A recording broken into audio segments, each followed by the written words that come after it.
Mi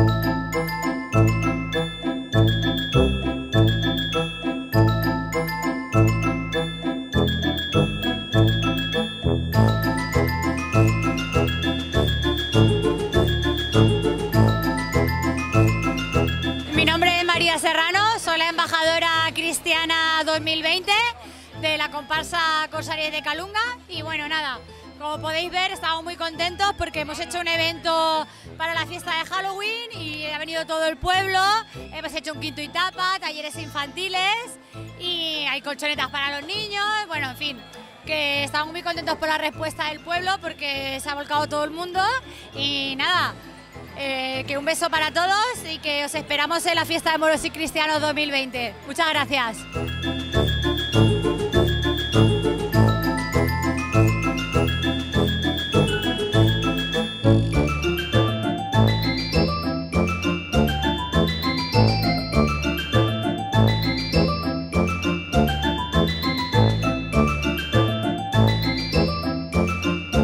Soc Maria José Gerard, de Berebers, i estem així per a presentar-vos Halloween. És una festa nova que duguem poquets anys fent-la i amb molta il·lusió. Hem fet un concurs infantil, ara en seguida el concurs de majors i després disco mòbil, sopar faisat i festa. Els moros i les embaixadories a tope, les dues comparses molt unides, amb molta festa i amb moltes ganes de fer-ho bé. Que tenim moltes ganes perquè és el nostre any, que sí, Petardo? És el nostre any i a disfrutar i a passar-ho molt bé.